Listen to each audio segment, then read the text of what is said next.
Hello. Hi. Nice place. Welcome to hell. Oh, it's not that bad. We must feed. You got a what? We must. Pull to open. Pull to open. Yes, and what do you do? Nothing in the universe can escape it. Everything just gets pulled inside and crushed. Discuss. What don't they know?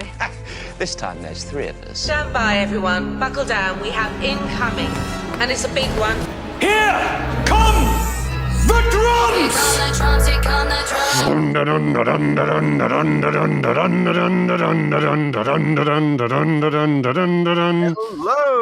Hello, and welcome to Pull to Open, the ongoing quest to watch all of the television show Doctor Who, every single minute of it in entirely random order. My name is Chris Taylor. And my name's Pete Paschal, and normally, this is the part where I say Chris and I are a couple of guys. We're two journalists who happen to be longtime fans of Doctor Who. Two people excited to talk about a really exciting Doctor Who story this week. But this time I'm not going to do that. And there is a reason I'm not talking about the two of us listeners. And because, Chris, what don't they know? We are many. We are legion. And this time there's three of us. Welcome to Ellie Blackwood from many social media planets and speculative fiction planets. Ellie, thank you for joining us. Please introduce yourself to the fine folks, the Pull to Open audience. Hey everybody, my name is Ellie Blackwood. I would describe myself as a speculative fiction writer in progress, a massive space nerd, and a maker of TikToks where I overanalyze Doctor Who. Nice. And I would describe you also as a Doctor Who influencer extraordinaire, because we certainly first discovered you. we discovered you, but I mean, we ran into you many times on our TikTok feed, and your takes are so good. I just got to say that you have a lot of takes on characters, on stories. And I would find myself liking, occasionally commenting, and then after a while, like, we've got to get this girl on the show. Like, she's just amazing. So welcome to the show. But how did you start to become, I guess, this sort of social media influencer and specializing in Doctor Who? That's a really great question. So I think the first video I ever made about Doctor Who was actually about a year and a half ago. I was really interested in the progression of the Doctor's character throughout NuWho because I'd just done a full Doctor Who rewatch in 2022 of NuWho, not of Classic. Okay.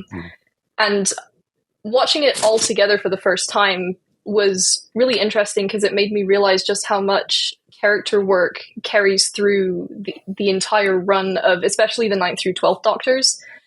So I made a TikTok about that, and barely anybody saw it, but it was really fun. And then a few months later, I had been really getting into the Doctor Who soundtrack, so thinking about character themes, musical themes. And so I made a video where I played the themes for each Doctor. So the Doctor's theme from the 9th Doctor, the Doctor Forever from the 10th Doctor, and then he also has a variation of the Doctor's theme.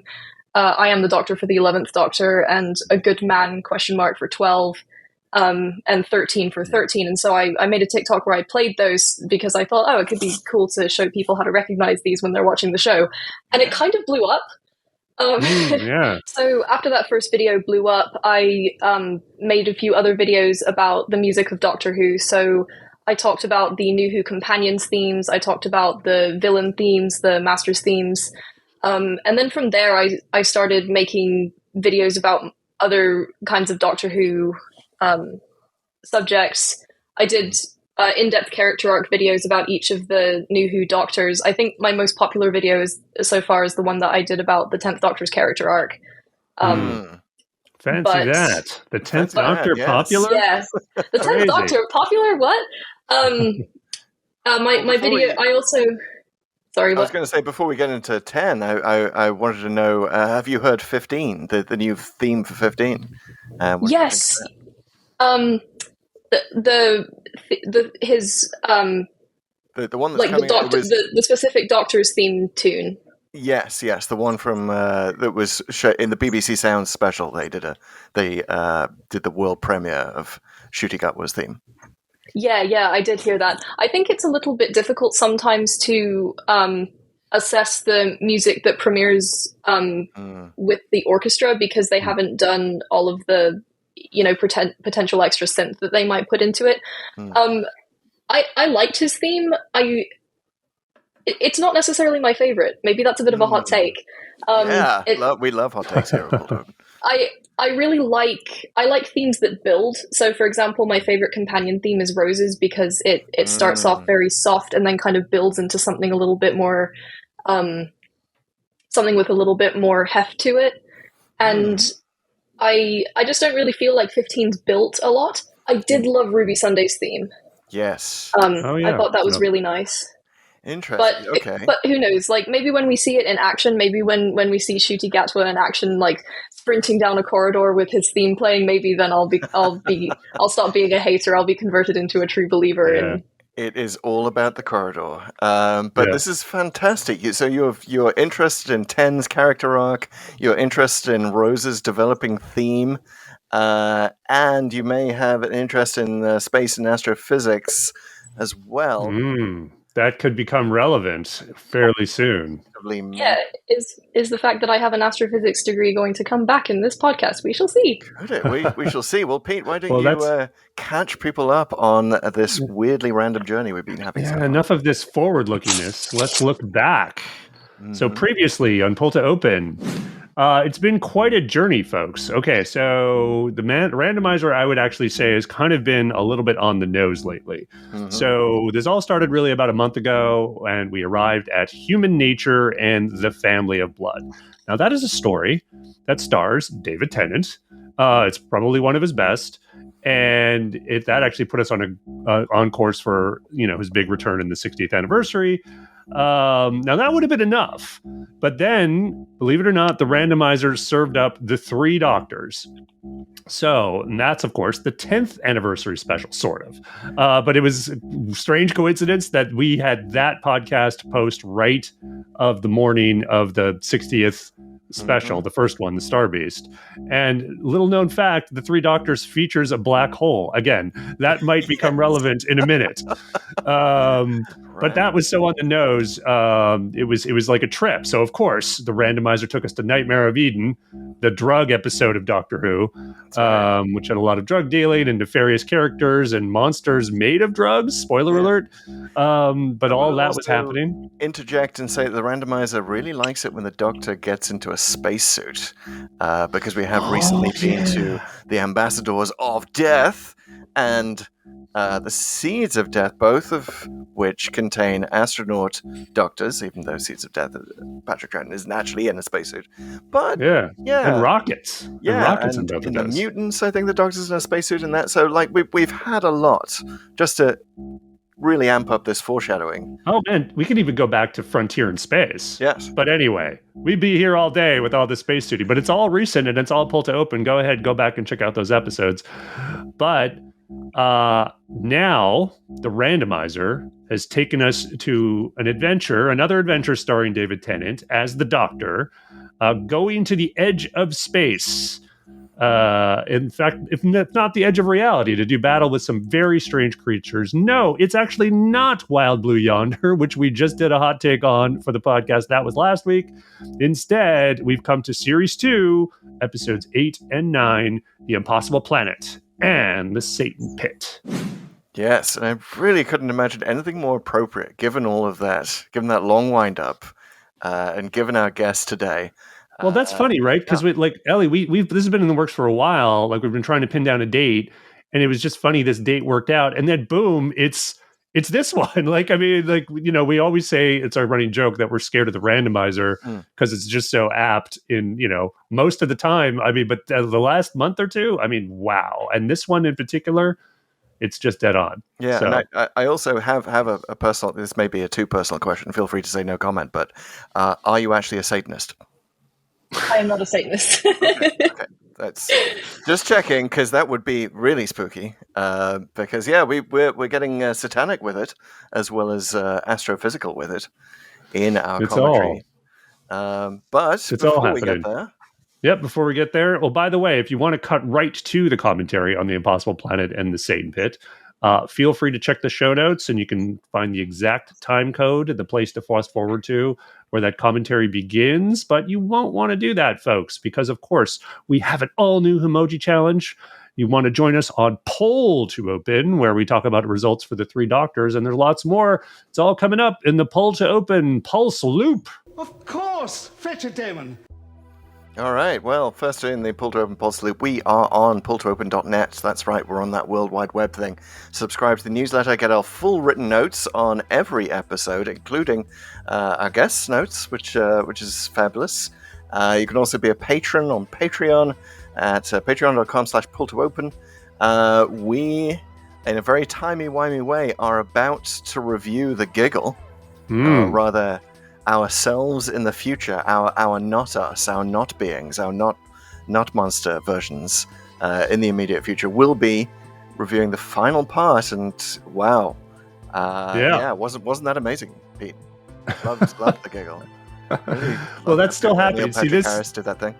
This is happening to people listening to this in a few hours, and for us, it's a week from now. It's all timey-wimey when you get into the podcast world, folks. But yeah, this will be our special sort of non-random hot take. We're jamming the randomizer for the last time. Maybe not the last time, because I believe there's another special coming a little later in December. Special. We might have to sort of put the randomizer on hold for that one too. But yeah, this will round out our trilogy of Tennant Tate adventures. And right. And if you want to show support for our hot takes and the rest of the Pull to Open content, leave a review in the podcast app you're using, especially if it's Apple Podcasts. Feel free to leave 5 stars or 5 pentagrams in your reviews. That will make the show visible to more listeners, eager for great discussion of Doctor Who. And the only way to do something even better than that for Pull to Open is to share the podcast with a random friend or an enemy or a frenemy.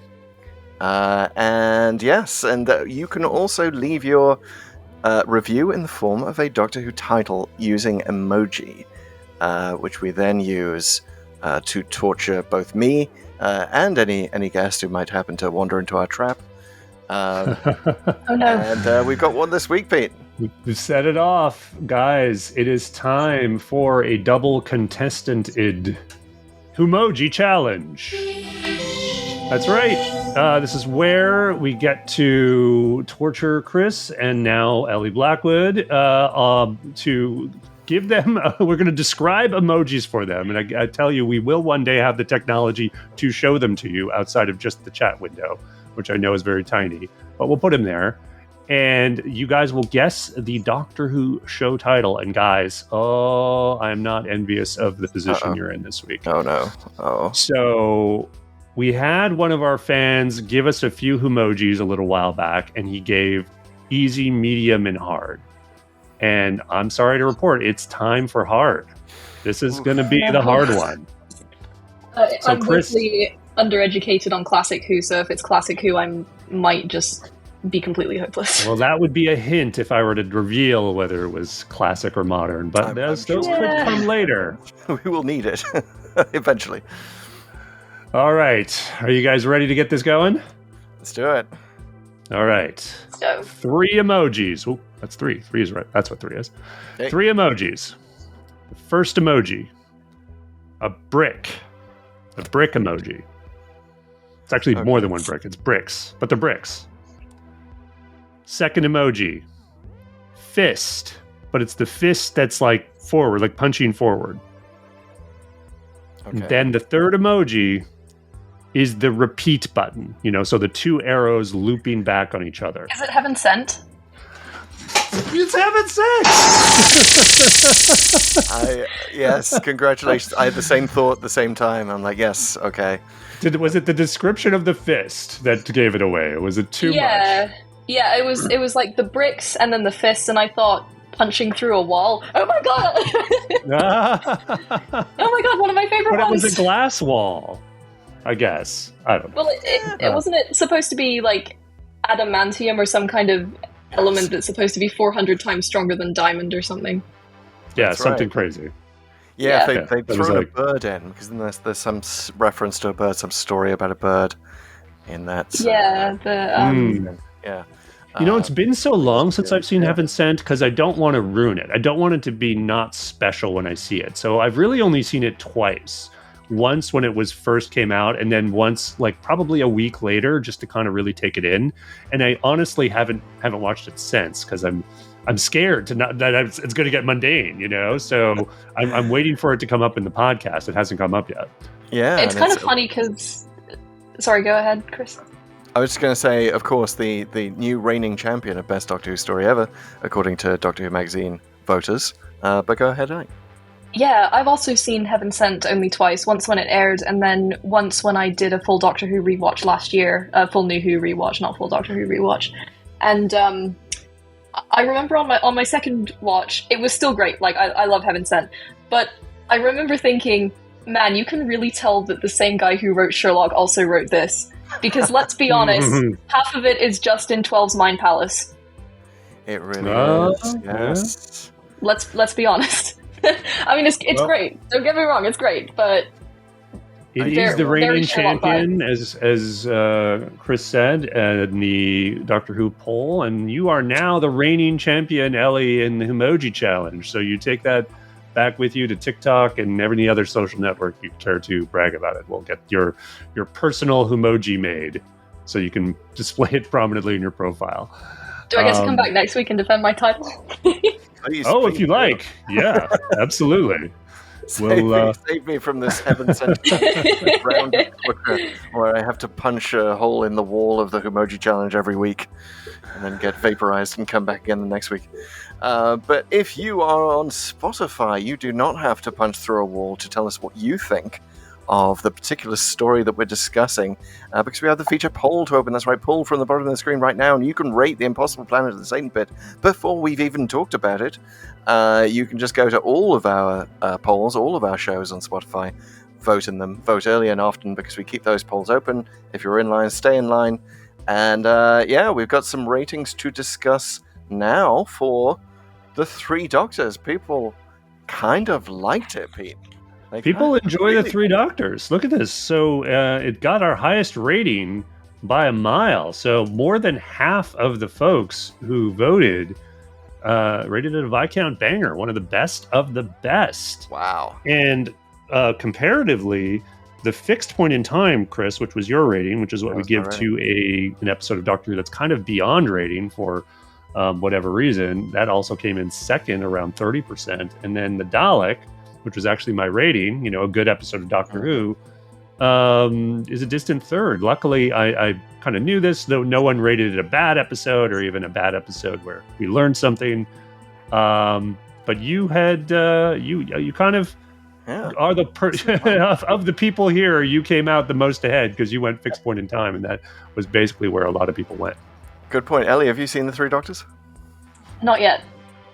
Okay, but I know it's the 10th anniversary special, isn't it? Yeah. Yeah, it's the closest thing. Was not really broadcast on the 10th anniversary because they didn't really do that. But well, come on back when you've seen it and vote on our poll and let us know what you think. I'm very, very curious. We often encounter this with Pull to Open, especially on TikTok. A lot of our followers are new to Classic Who, and we're kind of introducing these old shows. So I'm always fascinated by what it looks like now. The wobbly sets, the gel monsters with the bad bubble wrap. It's fascinating, but yes. Yeah, honestly, in some ways, I'm a little scared of rating Classic Who episodes because they almost feel. In a way, I kind of worry that I'd end up rating them all Fixed Points in Time because they kind of feel like it feels almost blasphemous to rate them as a tiny little David Tennant and Matt Smith kid. Like who am I to rate the venerated show that came before the modern iteration of the show? Because I made a TikTok where I reacted to An Unearthly Child recently, and if I think about what I would have rated that, I don't think I can. We'd have to get you on a spaceship at the edge of the universe with only Classic Who to watch and no way to reach back in the universe. So then you'll develop a taste and you'll be able to boldly rate everything, I'm sure. So we'll figure that out. Yeah. Yeah, go watch Time Flight and then tell me that it's not possible to rate too badly. I might develop an evil clone of myself that will rate everything honestly. Yes, do a Tenant who now has so many evil clones of himself. All right, folks. Yes, Speaking of stories at the edge of the universe and takes on them, you can find our take on Wild Blue Yonder on a little place called YouTube, which is youtube.com/poll-to-open, where we have done our hot takes on the most recent specials. And of course, you can follow us there and follow the podcast there as well. It's a great place to leave an emoji title or a comment, and you can see all these great Easter eggs in the background and the lovely shirt Ellie's wearing. Which is that a 11? Yeah, it looks like 11 because it's like the Monsters of 11 because I recognize the new Paradigm Dalek. And there's a silent on there as well. But yeah, it's like the Abbey Road album cover, but with Doctor Who villains. My brother got this shirt, and then I went, I need that shirt, and so I ordered the exact same shirt. Awesome. Love it. And I've got my Satanic Sloth here, and I got the History of Hell and illustrated book of the Devil right here because we're going to get into a little devilish commentary. Yeah. Well, my shirt's the evil Dalek. I got my other Dalek shirt, but this one was like red on black. That feels right. That feels Satan Pit. That's what I got to do. Devilish Dalek. I love that. I love the idea of Daleks being Satanist. Hail Satan! But yes, also please follow us on TikTok, where you can listen to this entire podcast, the whole thing on your TikTok app. Give us a follow, keep on commenting. We're Pull to Open there on Twitter, Instagram, Facebook, Threads, and Blue Sky. No, not Blue Sky. We're Pull to Open 63 on everything but Blue Sky, where we're Pull to Open. And now it is time. Hold on. Doug, give Ellie a follow on TikTok. Yes, please. What's your handle, Ellie? Ellie, what is the handle? My handle is at looseleaf Ellie, like looseleaf tea, because I like tea a lot. And it's also kind of a book reference because I was originally, and sort of kind of still am, a book talker. And I'm also on Instagram, same handle, at looseleaf Ellie, although I mainly talk about books on there. And, but yeah, mainly my Doctor Who stuff is on TikTok. But hey, if you also like books, who doesn't likes books? I mean, come on. Books, they're awesome. That being a quick PSA for books. Unless you have a planet full of them, because then it's a breeding ground for Vashta Narada, all right, guys? So let's not go too crazy with the books. And my quick book recommendation for Doctor Who fans is my favorite ever book, This Is How You Lose the Time War. It's not that Time War, but it's still cool. It's a very cool Time War. It's such a great epistolatory novel. I can never know how to pronounce Epistolary, it. Yeah. And it's a novella, so it's kind of short. It's super short. It's a real quick read. It does feel a bit Doctor Who-ish in the sort of the romantic elements. I do. Yeah, I love that book. I'm with you on it. So follow Looseleaf, and while you're there, maybe follow Lucifer Leaf. I'm not sure if there are any tea-drinking Satanists on TikTok. Surely there must be. It's the internet. If you can think it, someone's done it. Yes. Maybe that's the account that my evil Wild Blue Yonder clone will set up when she gets free. Yes, that's it. Lucifer Leaf is your account for when you want to denigrate Classic Who, or just listen to the show because we do it all the time. All right, Pete, it's time. It's time to start. Well, I stalled pretty well there by just simply for asking the handle, I think.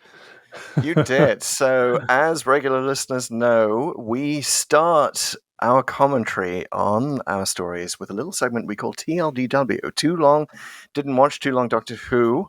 Too long probably did watch in this case. I feel like this is a one that, has been seen by many people, many new Who fans and old Who fans alike.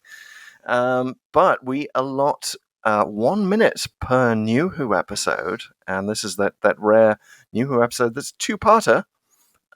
So, Pete, you have 2 minutes this week. 2 minutes. It's your turn. Unless you would like to offer Ellie some bribe to step in your stead. I'm too merciful. I just would never put any guest through the torture that is TLDW. Whomoji challenge, okay. That's fine, because sometimes those, they're just fun and satisfying, but this is just a thing you got to get through, and this week it's me, so let's do it. That's right. It's time to see which rabbit holes you're going to fall down and spend 30 seconds discussing as we count down the official pull to open summary of The Impossible Planet and the Satan Pit in 2 minutes, starting in 3, 2, 1, go. It's the far future. The Doctor and Rose materialize on what's called a sanctuary base, which is this base that's on a planet. It's actually the planet that they find out after they encounter the Ood, which are these weird servant creatures, is actually orbiting a black hole. And there is just a team of people there that are investigating because there is a power source way down below that they're mining to on this planet that is actually the thing that is keeping the planet there. It's this amazing power source that they want to use and basically figure out the secret of so that they can take back and power the civilization. But then all these creepy things start to happen. This guy, Toby, who's the archaeologist there who knows there's a civilization on this planet, or was once, he's starting to hear voices, and then he's sort of lured outside into where it's like the vacuum, or there's, he's basically kind of taken over by this creature, and then he kills one of the other people, and then they find her dead, and her body sort of floats into the black hole. And then the Doctor goes with one of their scientists down once they've finished the mine shaft where the power source supposedly is. So they go down there, and they're in spacesuits, and they go. Then everything goes crazy and haywire on the station, and the Ood get all taken over by this beast that's talking through them, and it's this scary voice, and it says it's Satan. And so the Doctor and the scientist end up going down into this pit because now they can't go back up because the thing that came out and is broken. Oh, and by the way, the TARDIS has been lost. It fell down a shaft earlier, and everyone's running around on the base, and it's kind of like the Ood are chasing them, and they're trying to cut them off with oxygen. And the Doctor goes down into the beast's chamber and finds it's this mindless thing. Meanwhile, everyone on the station gets in the rocket, anyone who's still alive, and they take off to get away from the planet. They have to leave the Ood there, but the Doctor busts the thing. The beast is the planet, and everything fall back into the black hole. But he finds the TARDIS at the last second and rescues everyone. Unfortunately, just not the Ood, because the TARDIS can deal with black holes. All right. Here we go. 2 minutes and 14 seconds. Good job. It's tough. There's a lot to talk about. Yeah, I was trying to sort of keep this is the thing. When I try to keep the structure and the pace of the story, one thing happening before the other, I think that screws it up. I think often when I just abandon the story structure and just explain stuff, I can actually get through it in 2 minutes. But, pretty close. All right, yeah. There was definitely a lot. Lots and lots of mavity in this particular episode. Yes, mavity is mentioned many times in this. And using the weird name gravity, I don't know what they were thinking. It must be some sort of in-joke. Yeah, I suppose. But honestly, it's really nuts how much this two-parter structurally is a lot like Wild Blue Yonder. So, isn't it? Like you have... the Doctor and Rose are at essentially this massive cosmological phenomenon. It may as well be at the edge of space. That's kind of what that one is. But it's like, and they lose the TARDIS, right? In both. Yep. And no mention of the Hads because he hasn't turned it on. Yeah, but it's like this kind of idea of going to this crazy remote thing where physics are even sort of out the window. It sort of raises the stakes and the peril to a point where you don't feel like they're very isolated, they're very powerless. I think this two-parter does a really good job of keeping that sort of suspense going throughout. I mean, there's the point later where they're convinced they've lost the TARDIS, like for good. And even though as viewers we kind of know they haven't, we believe that they believe it. Even though, you know what I mean? Like, we don't believe that that's going to be the structure of the show, but they really sell it. And part of it is the sort of situational stuff they put them in. Like, just really, really smart framing of this whole thing. Yeah. So many times the TARDIS have been lost, and they've not really thought through the implications of the Doctor having to get a mortgage. Which is actually a nice connection to the Star Beast. Remember when we talked about the comic strip version of the Star Beast? It does end with this weird line about Sharon, the Doctor's companion in that, talking about how she couldn't imagine him with a a mortgage, and he said, "I'd rather face a Dalek or Draconian or something." So Ellie, like you've mentioned, you grew up on Tennant and Smith. Do you remember watching this one for the first time? No, I didn't actually start watching Doctor Who regularly as it aired until Smith's era. So I saw this okay. one I saw this one when I was pretty young, but it was more like I'd started watching Smith's era and I'd seen a few Tennant episodes, and so I was like, okay, I need to get caught up.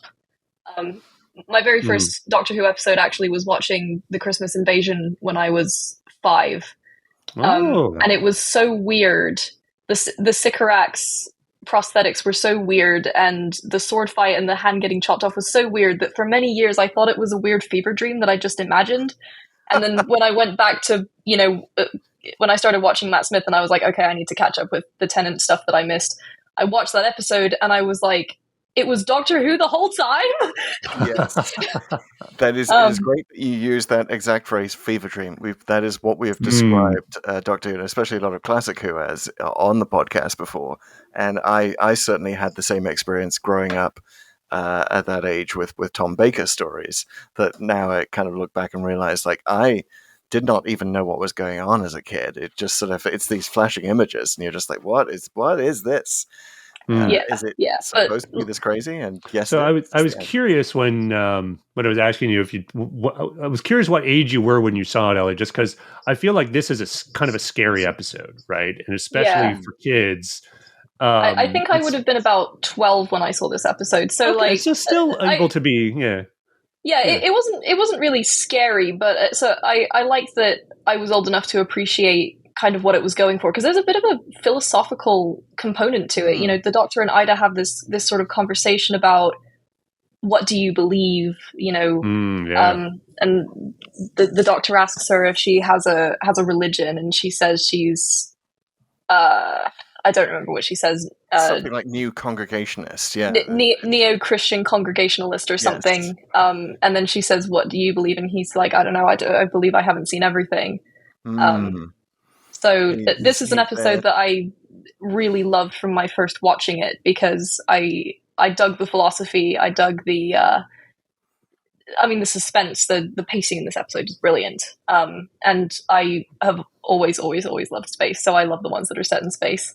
And then I got an astrophysics degree, and now I rip them to shreds, but they're still very fun to watch. That's funny you say. Like they did conceive this one partly because there was criticism of the first series that it was a little too earthbound. A lot of people loved it, but that was one thing. There was only one, like really, well, two, I guess, with the Parting of the Ways, but it was the same space station. So, and here they kind of, again, I was just saying this about Wild Blue Yonder. I really like how Davies has been the showrunner to do these really big scale things. Like, I know he didn't write it, but the idea of like, well, let's go to a black hole. What would that be? And let's sort of imagine stuff, and we'll get into sort of how close or how off it was, and what kind of works and doesn't from a physics standpoint. But just I love the idea of like, oh, well, a planet orbiting around a black hole, which sounds fairly impossible, and they just sort of put that in the title, and let's do this.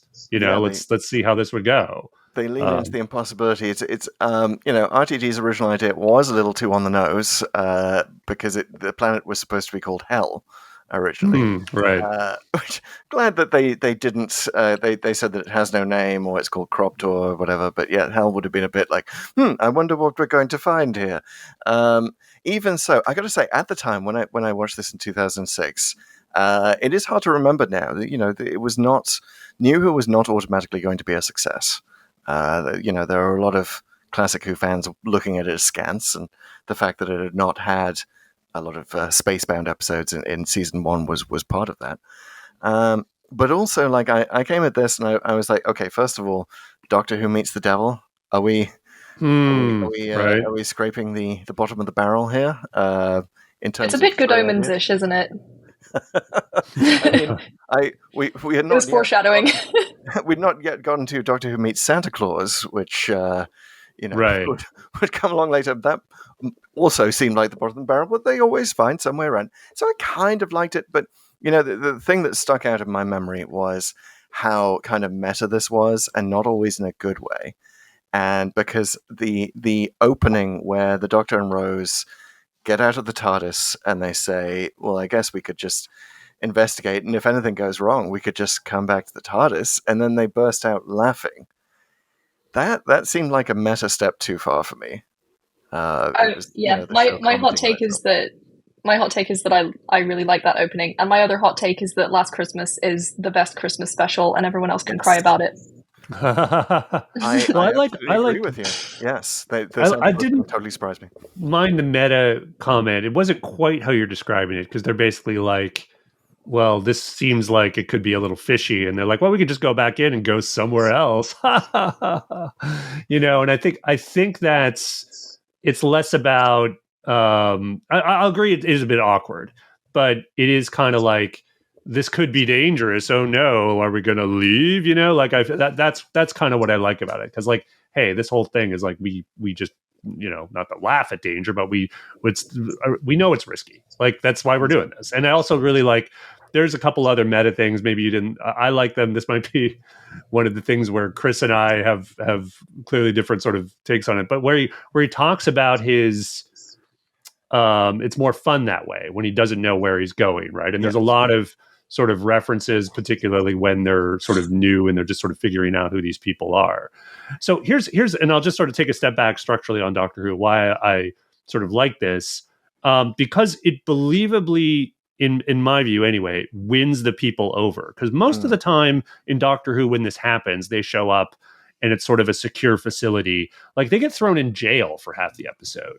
Yep. Right. They're usually in a cell, and then there's a lot of like convincing of people that they are who they say they are. They really can help in the situation. And here I like that they skipped that. There's a tiny bit of like being held at gunpoint initially by Jefferson, the older guy with the gun. But then quickly they're in the bridge, and they're clearly very knowledgeable people. And they're just there. And it's almost like, well, we're all in this burning building. Like, why would we throw you in a cell now? Like, let's all just work together to figure out the problem. Yeah. I like that. And is it all right if I skip back to like that first scene for a second? Yeah, go. Because so that sort of dynamic between Ten and Rose, where they sort of step outside and they're like, oh, should we go back in? It could be dangerous. I think one of the things that is very interesting about Ten and Rose is that they're, especially in season 2, you get this sense of their hubris. They sort of build up this nonchalance about their travels together. Rose thinks that she's totally going to travel with the Doctor forever. The Doctor hasn't really reckoned with the consequences of being so emotionally invested in Rose, and so when they get ripped apart in Doomsday, it's all the more tragic. But in some ways, it's kind of their own fault that it got to that point, because you see kind of multiple episodes throughout series 2 where they're kind of cocky, and there's a lot of people who don't like Ten and Rose's dynamic because sometimes they do get cocky. But I think that's kind of part of the point. That if you start getting too secure in your relationship with the Doctor, if you start thinking, oh, nothing can happen to me, I'm invincible, that's when you get trapped in another dimension and you can never be together again. Yes, there are definitely echoes of what happens with Clara in her final season, that kind of cockiness. I think you're absolutely right about that.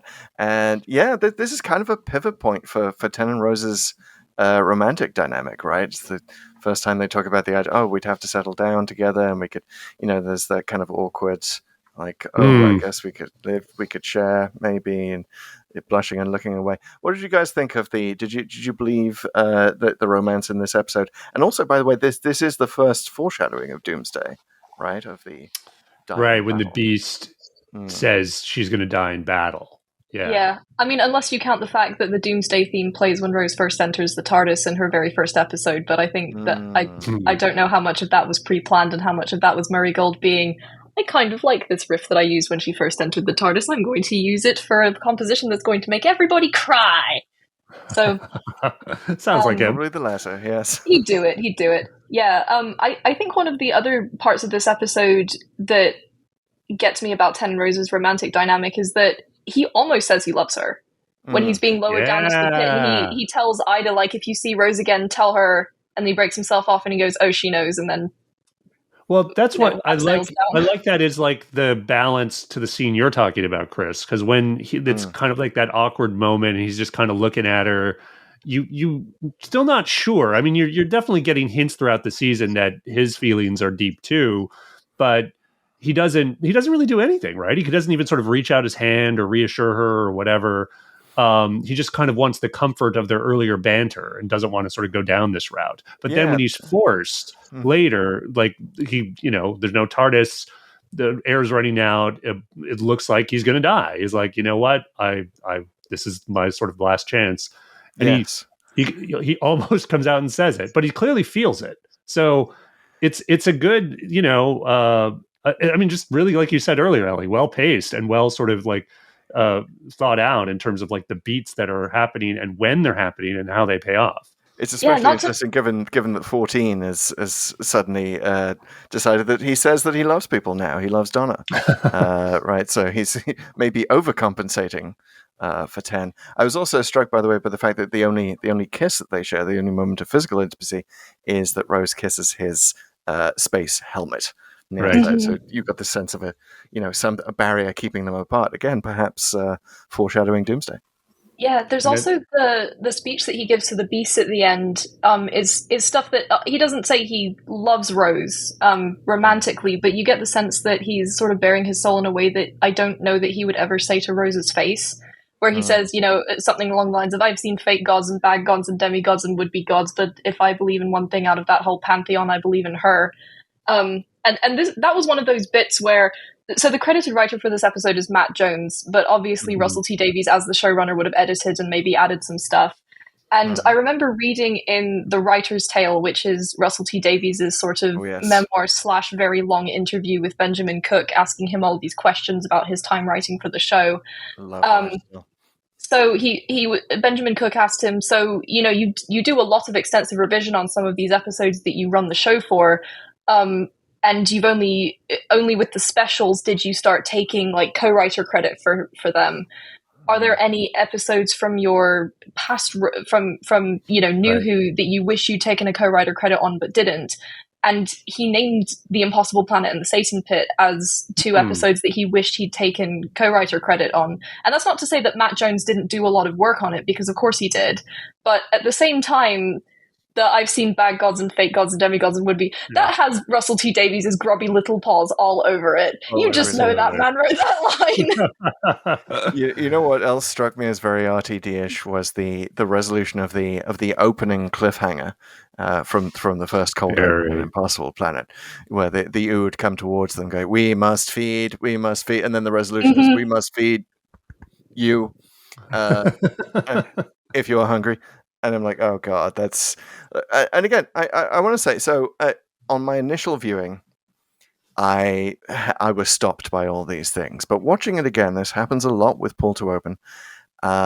When we rewatch stuff, it's a lot lighter and better and happier. And I really enjoyed this time, so much more than my first viewing.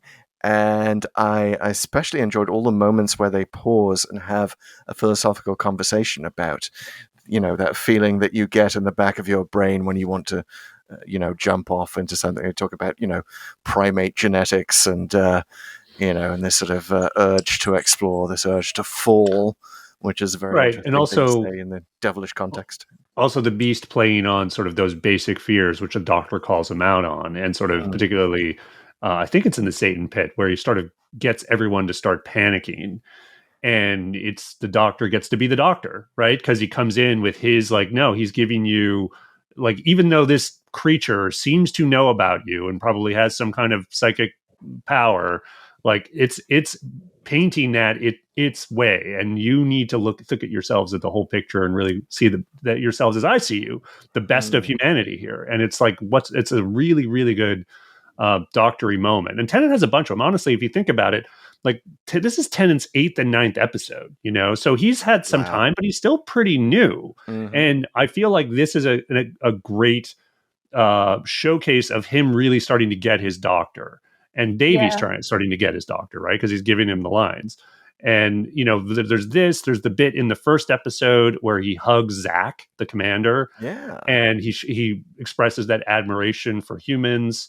It's just sort of throughout. And like you said, all that sort of philosophical stuff, the stuff he, the back and forth with Ida later, like this is a really amazing performance by Tennant. And, they give him a lot to work with here. It's a very interesting choice to make Satan mute, basically, to have the Doctor basically doing a monologue rather than having a dialogue with this monster, which I think would have diminished it. But the idea of, they just doesn't have a voice and the Doctor has to figure it all out himself in a very sort of doctorish, and I love this sort of cross-cutting from different angles of the Doctor. He says, yes, no, what, no, and you see his thinking process out loud.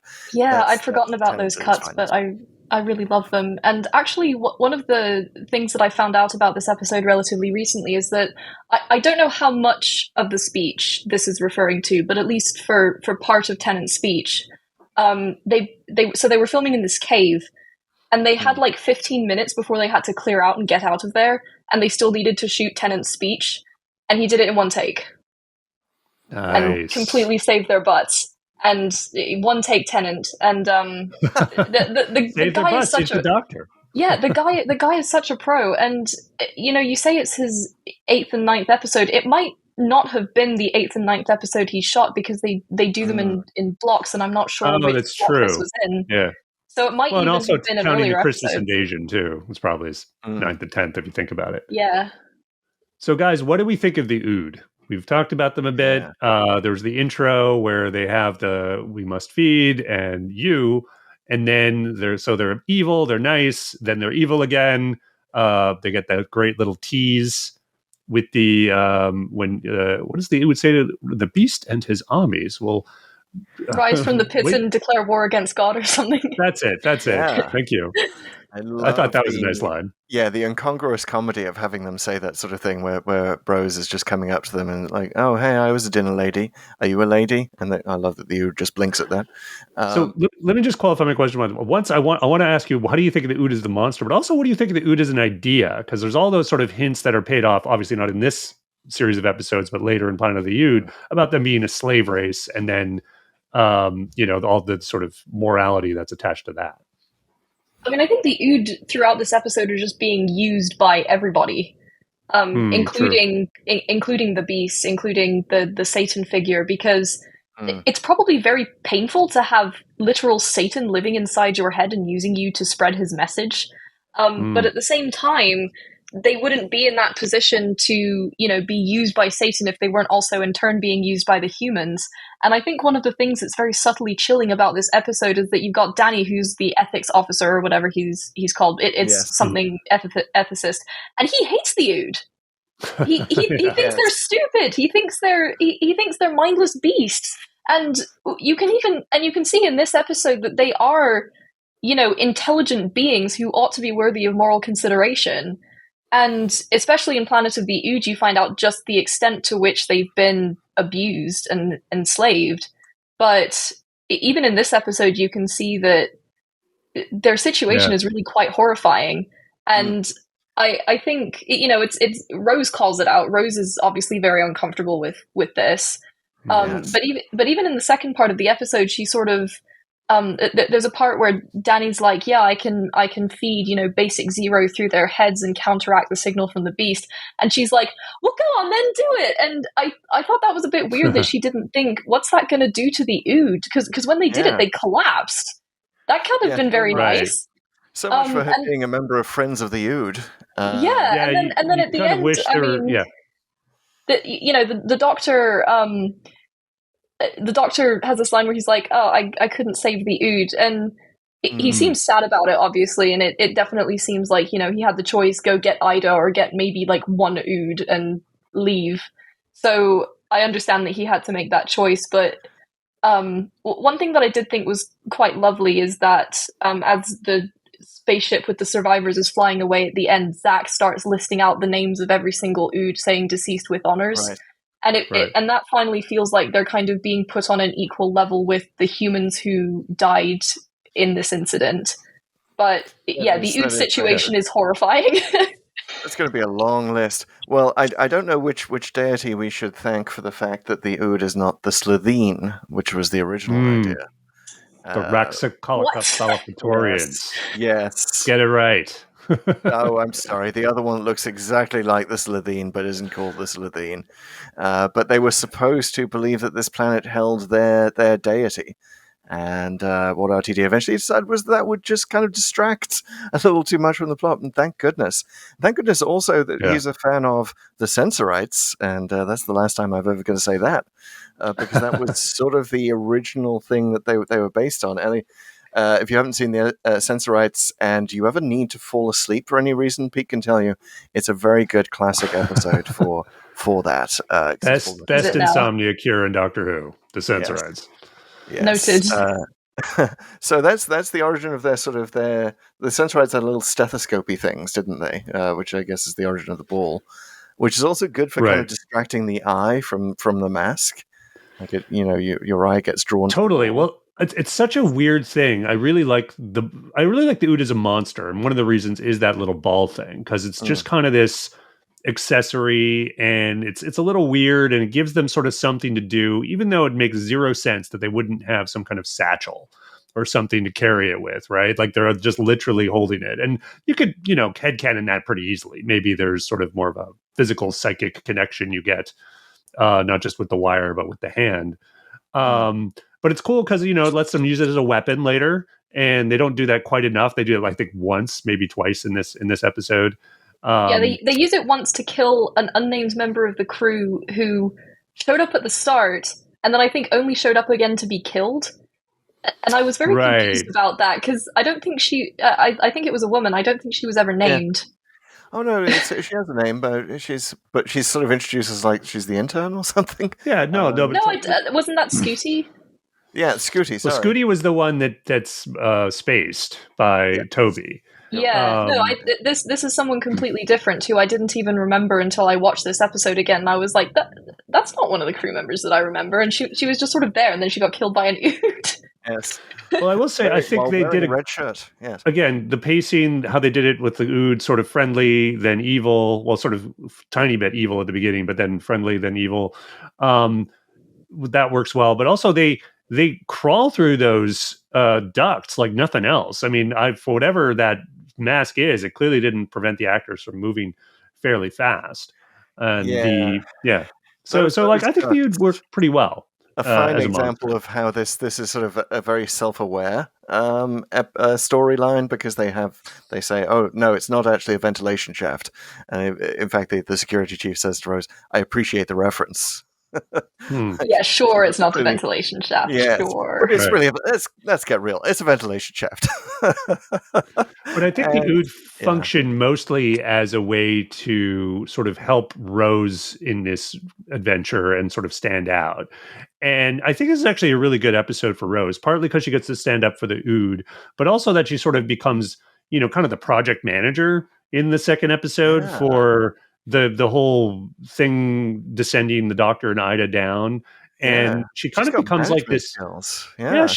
She becomes this like very active and decision-making member of the crew very, very quickly.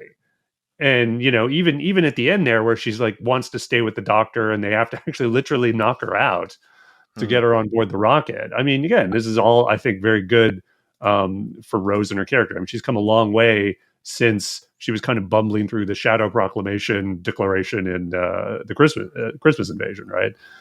She's for a chav. She's done really well, and yeah, it's quite amazing. It's you almost kind of want to see her more in that commanding role, which I guess by the time of the Dimension canon, she's much more that kind of Rose. But yeah, it's something Rose with a machine gun. Indeed. Well, is it time to talk about black holes? I'm really excited It's time to enter the Astrophysics Corner.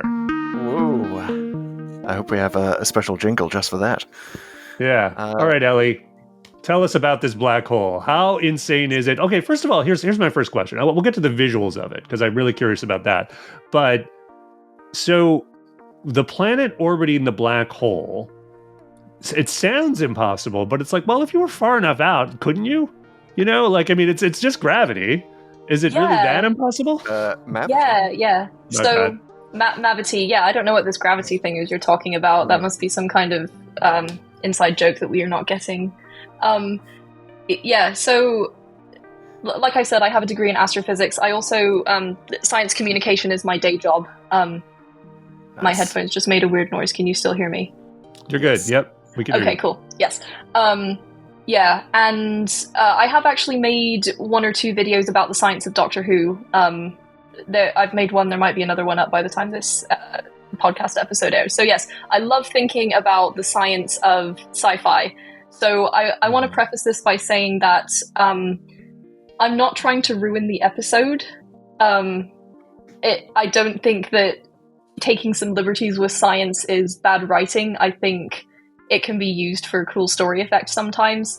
So I'm not trying to say it's bad. I'm not trying to say that it's ruining the suspension of disbelief for everyone or anything. I just think it's interesting to think about the science in fiction and how it compares to science in real life. So, if Doctor Who's got the science more than 50% right, it's doing well. I don't think I would take 25%, honestly. I'd take 10%, like, you know. Yeah. So yes, can planets orbit black holes? So when we think of a black hole, at its most basic, it's really just, like you said, it's a source of gravity. It's a really, really massive source of gravity, but it's still a source of gravity. So if you were far enough out and you were moving fast enough, you could totally orbit a black hole. So I believe it was in 2019, there was a paper about calculating how far out a planet would need to be and how fast it would be orbiting if it wanted to orbit a black hole. There's a term called planet, which is, it's a portmanteau of black hole and planet. So planets are planets that orbit black holes. So yes, in theory, planets are 100% possible, and indeed they're almost certainly a thing, because if you've got a source of gravity, there's entirely a possibility that something could be orbiting it. And in terms of stars, on average, there's a planet for every star. So having a planet for regular stars is the rule rather than the exception. So we can sort of extrapolate that to black holes and assume, okay, black holes probably very routinely have planets. The reason, but probably pretty far out is what I'm sort of getting from you, because maybe that's where the impossibility comes in, because it's like clearly in the show they're close enough to see it, almost like it's the sun for this planet. And I don't know how the physics works, but it seems like you'd have to be further out, maybe. The thing about black holes is they're actually very small, size-wise, because it's the mass of a star, but it's scrunched up really, really tiny. Judge it by its size, do you? So I guess relatively it would have to be quite far away, but in terms of absolute distance, it might not have to be that far. It does depend a lot on the mass of the black hole, which can be all the way from like regular star mass to there's an absolutely enormous black hole in the center of our galaxy called Sagittarius A star, which I believe is 400 million solar masses. So getting back to the show though, like what about the visual representation of this black hole? Is it, I know it's not, it's nuts, right? Because there's all this sort of plasma and gas and stuff. But like, let's really try to like work with it. Like they do say there's a whole star system that's being consumed. And even though they say that happens in a few seconds, you can kind of like maybe squint a bit and think like, oh, this is a thing that is just going on. And maybe it's going on for weeks or months. And maybe that's why it's a bit glowy. I don't know. Does that, if you squint, does that make any sense at all? I mean, actually, the glowy stuff around the black hole is very much congruous with real life, because a lot of black holes, if they're actively consuming material, will have this glowing disk around them called an accretion disk that does give off light. That's actually how we find a lot of black holes, because we can see the accretion disk even if we can't see the black hole. So even though there's a lot of liberty taken with being able to see like individual bits of debris being pulled in, the black hole itself, in terms of being able to see the accretion disk, that's not actually that bad. And if you want to see a really good depiction of a black hole, I would recommend watching Interstellar, because they did a really good job of trying to make the black hole look visually like a black hole might, based on what we know about the physics of black holes. So it's a little bit more complicated than you just have this black thing and then there's like a corona of glowing stuff around it. But the basic components that's pretty much kind of what you would see. And the disk, the accretion disk, is that the same thing as the event horizon, or is that? No, so the event horizon is where the black bit starts. Okay. So Point of no return, right? Yeah, exactly. So the black circle that you can see is actually not like the heart of the black hole. The heart of the black hole is known as the singularity, and we think it's physically impossible for there to be a naked singularity where you can actually see the singularity. So we don't know what that would look like. Well, I thought it was a little weird that we had this 2-part episode about a black hole, and actually the term event horizon is never said. But I think it's just implied that if the planet falls far enough, it falls into the event horizon, and then that's it. Yeah. So that's when you see it at the end there, and sort of it's only on the radar screen, and it sort of disappears. You just assume, oh, that's it. It's basically gone. Yeah, it's crossed the event horizon, and it's done. Is it true, Ellie, that if you cross the event horizon, you get turned into spaghetti? A spaghettification is a term for what happens when something is falling into the black hole, where basically it gets stretched really, really far by gravity. And I believe that spaghettification starts before you reach the event horizon. So it can get really, really nasty even as you're approaching the event horizon. And time also gets really weird when you get toward the event horizon. I mean, the episode World Enough in Time from the Capaldi era is based on that kind of weird time dilation stuff. So I was really, really excited when I saw that. I was going to ask you, Ellie. Perhaps as a PSA for our younger viewers, we're told in this story that looking into a black hole will make you mad if you just stare into it. If any of our listeners were to encounter a black hole, should they stare into it? I mean, it doesn't give off any light, so I don't think there's any problem. It's just if the accretion disk was glowing really brightly, you might want to bring some solar eclipse glasses. Okay. That is a good tip. Also, check if omega is on the other side, which I think... oh my God. There's the line where the doc, you mentioned it earlier, Ellie, where he talks about it just eats and eats and eats, and that's in response to Rose asking, well, I thought there were like other dimensions or other universes on the other side of black holes. And he kind of says, not this one, because... implying that there are somewhere you can go to another dimension. In fact, he's encountered them. Not to spoil anything for you, but I won't say any more about that. But there are some questions we need to answer about the Impossible Planet and the Satan Pit. And those are, of course, the 4 questions to Doomsday. First question. Why did the randomizer take us here? And good God, why didn't it? I think we kind of been over this, right? The black holes, the three doctors, Tennant, Wild Blue Yonder. I mean, again, if you want a connection to Nightmare of Eden, where we're just at, I think you'd need some serious drugs to want to orbit a black hole at 8.84. Nightmare of Eden was like the impossible hyperspace crash in one way. So yeah. Wow. You got anything else, Chris? Well, yeah, I mean, the connection to the Wild Blue Yonder, I also got a connection to Star Beast, rather the comic book version, because don't they talk about a black sun at some point? Yeah. I think the Beast talks about a black sun, which is what it's become a psychedelic sun in the TV version of the Star Beast. Speaking of needing drugs to orbit a black hole, definitely need drugs to orbit a psychedelic sun. But yeah, it's a black sun in the comic book, so that was a great connection. It's just it knew about Wild Blue Yonder before we did. That's extraordinary, and it knew of Ellie's specialty. So thank you, Randomizer. I guess yes, we should praise the Randomizer. We should. I'm not sure if we should praise it as a deity or lock it in a pit for all eternity. Once we're done here, pull to open and never let it be freed again, because I'm a little disturbed by its choices. I almost said praise him, and then I remembered that that's a different episode. Oh, yeah. There's so many episodes. It's like, you can't go wrong with a bit of praising the bad guy. All right, love folks, some religious horror. Unless you have any other theories, Ellie, we can move on to the second question. I think the Randomizer just loves me. Because this is one of my Clearly. favorite episodes, and I get to talk about black holes. So I think the randomizer just loves me. I like the randomizer. I'm not scared of it. Why are you scared of the randomizer? It's your friend. Praise him. And your boyfriend now. Yeah. Okay, moving on. To the second question. What if the evil plot had succeeded? Okay, so the evil plot is Satan's. That's the last time I'm going to get to say that.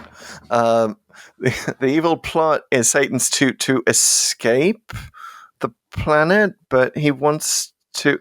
It's not quite. So he wants to go to Earth through Toby, the guy on the spaceship that's escaping the orbit of the black hole. But then what happens? So we all get like cool face tattoos. Is that it? We all get to be hipster face tattoo people because it's in a language that you don't know. People are like, "Hey, what's that language in your face tattoo?" Is that? Oh, you probably, it's from before the dawn of time. You won't know it. So that's to think about like exactly how it could even succeed, right? So Rose, even if she's out for a little longer and doesn't do the thing where she kills Toby, the Doctor's still going to bust those things at the gateway. So everyone's still going to get sucked into the black hole. And I think what has to happen is the Doctor has to be out for a little longer. So therefore, he's out too long. Ida dies. The rocket gets away. And he's just there with the Beast. So rather than breaking the prison, I feel like what happens then is he'll eventually find the TARDIS. And that'll kick off like Find Satan in the 43rd century. Like an arc that no one asked for. That does sound like a Big Finish special. I mean, what if... So again, this is the 43rd century. We don't know how much technology on Earth has progressed. What if... So the Beast has the ability to psychically control the Ood. What if people on Earth have some kind of super advanced communications, like internet chip in their brain? Would the Beast be able to control that? Would we have like...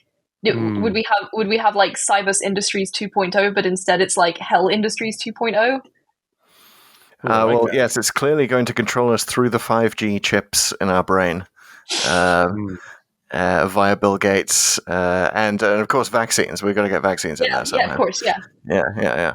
That's how you get the mark of the beast. It's a little weird because the Doctor at one point seems to sort of settle on the fact that he's not actually the devil; he's more of an idea of the devil, which is like so that the idea is going to go out and infect Earth. Well, that's kind of already happened. So maybe Toby's going to start a cult.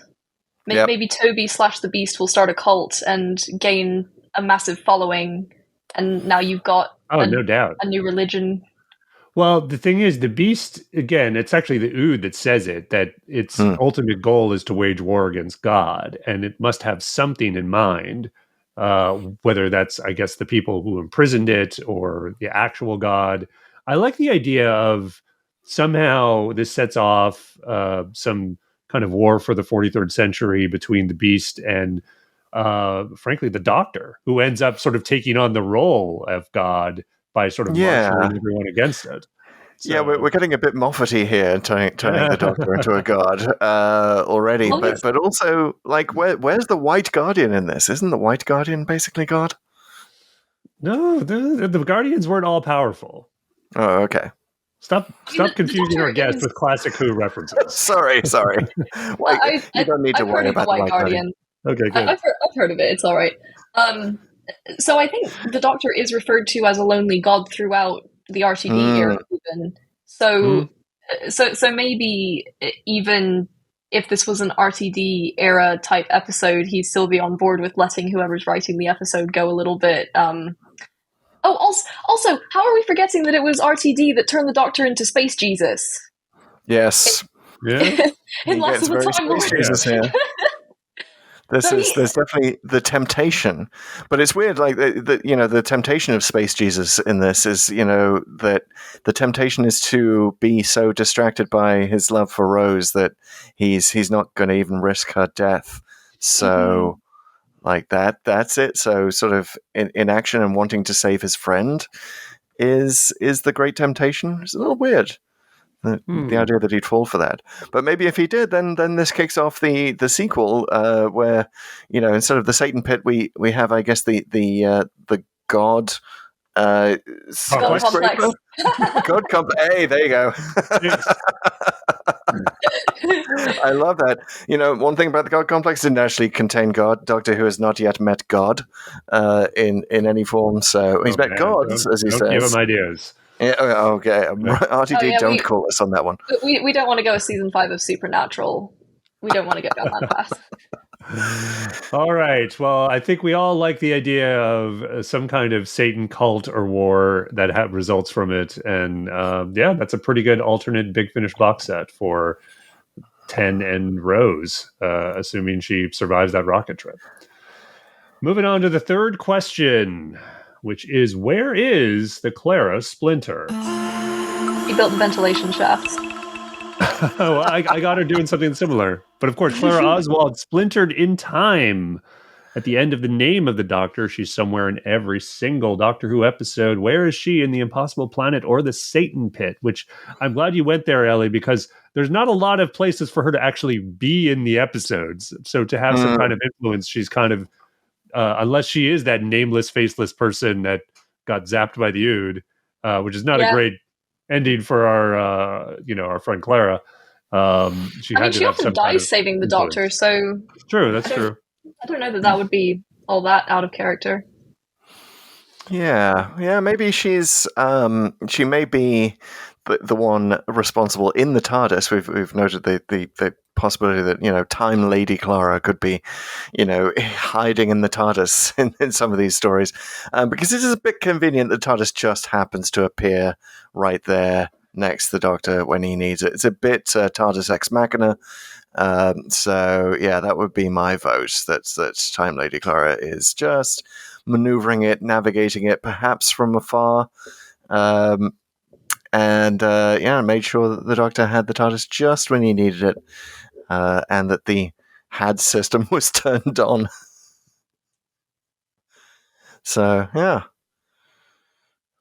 yeah, totally. I mean, that's a possibility. So I had a couple, right? So one was I was going to, what did they say? Imprison the beast? It wasn't God. It was like the Defenders of Light or something like that. Legion right? of Light, something like that. Yeah. So I was like, well, let's give her the best job there. That she's basically the one who cut off Sauron's arm or whatever, and she was the key. In doing that. That's maybe a bit Mary Sue for Clara, even for Clara. So the other possibility I had is like, if anyone who grew up in the 90s recognized some of the sounds in this episode, it was the door sounds, and they're basically straight out of Doom, the video game, which I thought was genius, because Doom, obviously it's all about demonic forces taking over a remote base on some off-world planet or world. And so just to have that noise, I mean, it was just such a delight to sort of hear it as a person who played Doom. So I think Clara is a fan of Doom, and she was designing doors in like the 42nd or the 43rd century. And that's what I'm going to choose to believe. I think that's what she was doing. I love that. It's also possible that she was the wife who is referred to many times with is it Mr. Jefferson, the security dude? Yeah, did your wife ever forgive you? Yeah. Well, she didn't. Yes. Maybe she's there. Maybe she does send him a little message before the end saying that she does actually forgive him for whatever it was that he did. Or, maybe just the thought of her is what allows him to sacrifice himself nobly to save the others from the We've got to send a little message before the end, and that is the message of what did we think of this episode? Yes, it's time for the Pull to Open rating system, which has 6 ratings. 1, the Viscount Banger, which we give to a awesome best of the best episode of Doctor Who. The Dalek, which is a good episode of Doctor Who. The Ogron, which is a not so good episode of Doctor Who. The Professor Hater, which is a not so good episode, but at least they tried something. We have the Lady Cassandra, paper thin plot, but you know what? It looks good, and you might want to moisturize it a little. And there is also, what am I missing? The fixed point in time. Fixed point in time. That's what we were just talking about earlier. It's something beyond rating, sometimes for reasons of nostalgia and sometimes for other reasons. So maybe it fell into a black hole. Ellie, the way we like to do these with guests is Chris and I'll do it, and then you'll either be the tiebreaker or the standout. So, Chris, why don't you go for it? All right. Well, this definitely had banger potential. I will say that, which I did not expect to say when I started watching it, when we knew we were going here, because I said I wasn't a fan of it first time around. And as I was watching, I was like, is this a banger? Is it? Like, with a lot of those, like, the philosophical asides, the science, like, it's got that potential. What knocks it down for me is, like, the padding. I felt like all the ventilation shaft stuff was, like, 20 minutes of padding. It's just a little too much. There was a little too much corridor in this, which is kind of also a summary of Doctor Who in general. But just, a little too much corridor there for a second. Indeed, way too much corridor. So I think that for me, that knocks it down to a Dalek. I think it's a very sturdy, solid, satanic Dalek with horns on its head, and it looks very fearsome, and it's giant. Perhaps not as giant as RTD wanted the CGI to be. Apparently, wanted an even larger devil that we didn't get. But yeah, solid Dalek for me. So I think you're right the first time. I think this is a banger. I wasn't quite sure. I didn't. I wanted to reserve my judgment until after we discussed it.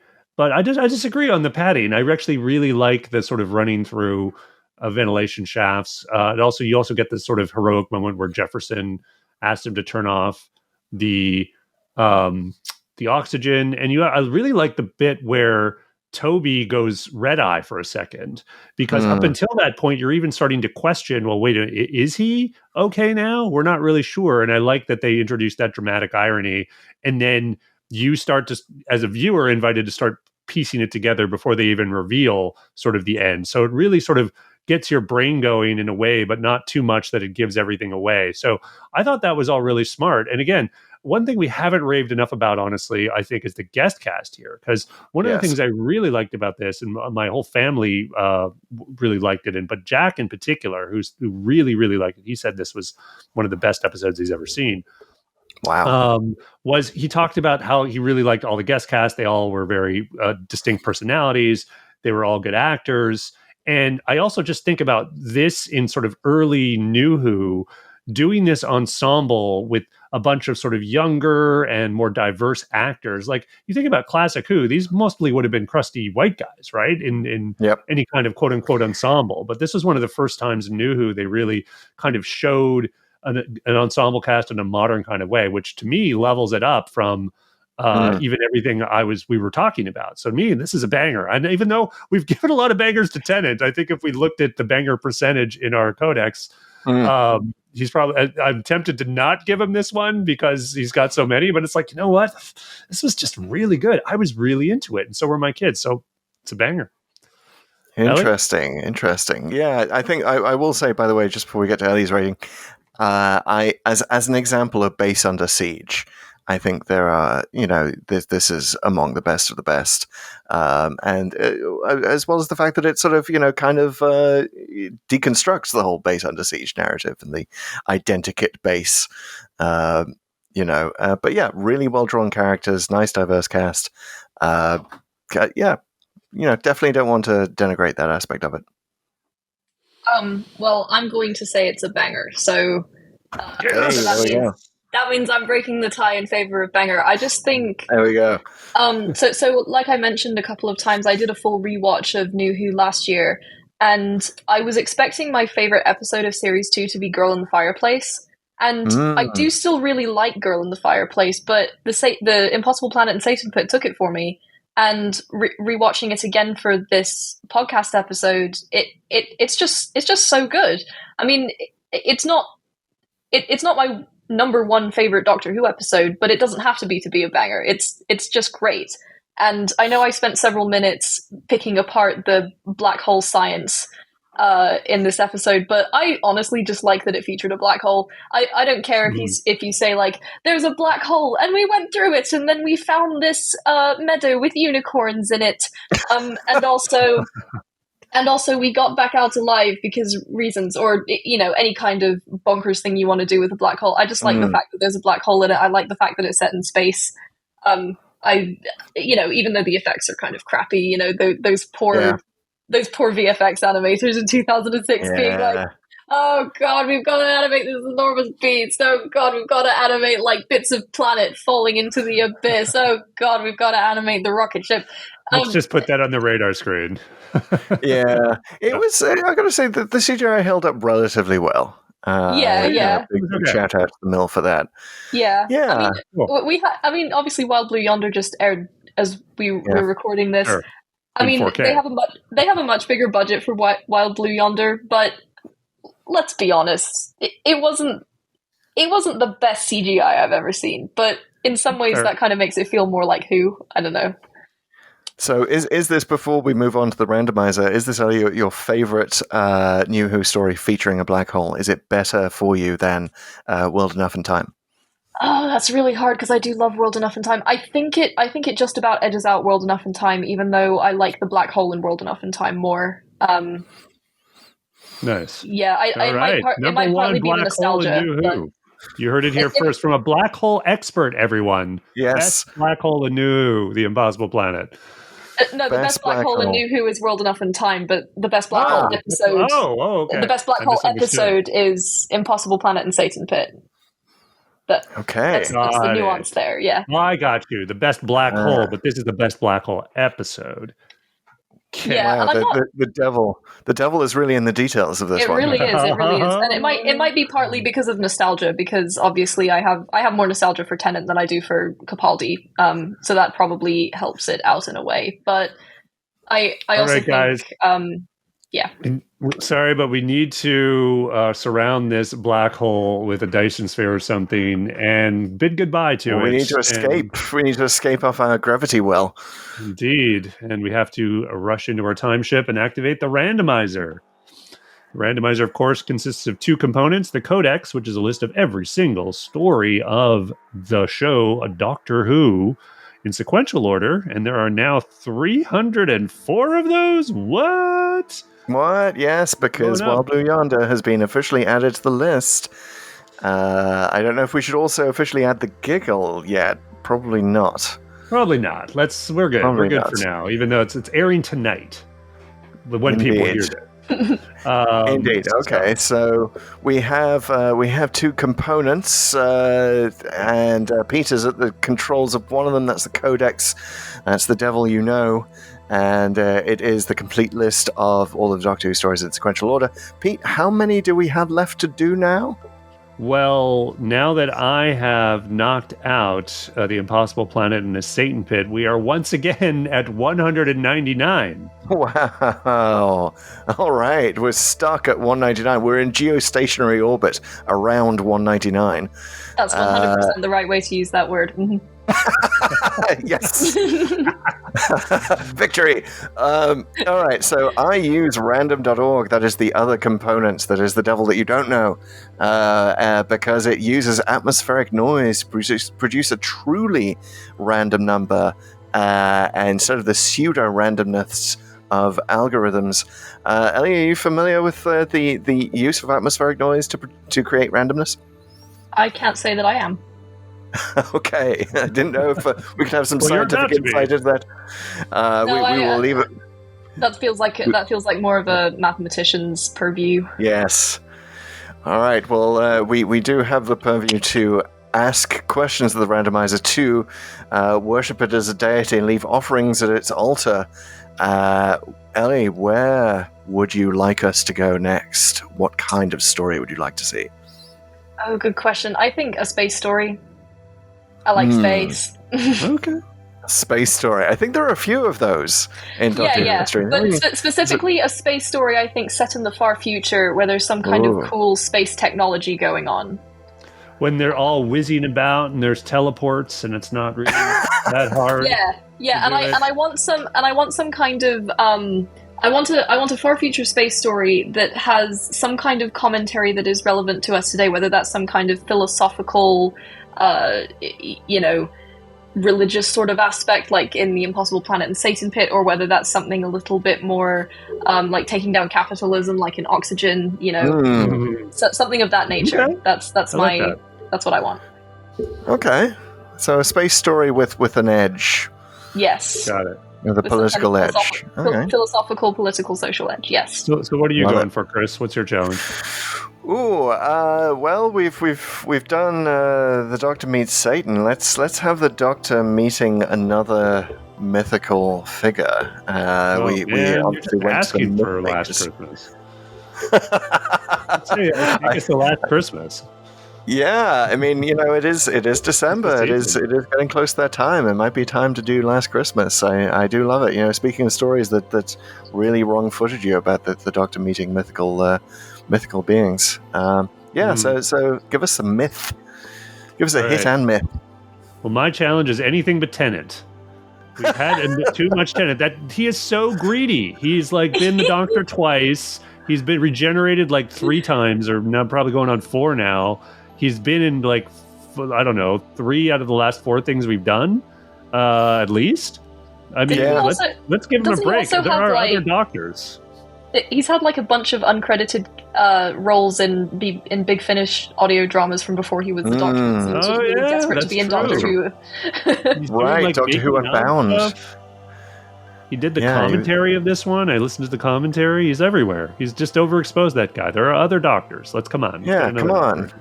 I love it that we've all chosen such a broad category that it's very likely that 2 of us will be right. So let's see what happens as we pull down the lever on the randomizer. Pete, give me a countdown. Let's do it in 4, 3, 2, 1. Don't blink. 142. We're in NuWho. Deep into NuWho. 142 takes us to... No way. No, what? A Christmas Carol. It entered all. It's Space Far Future.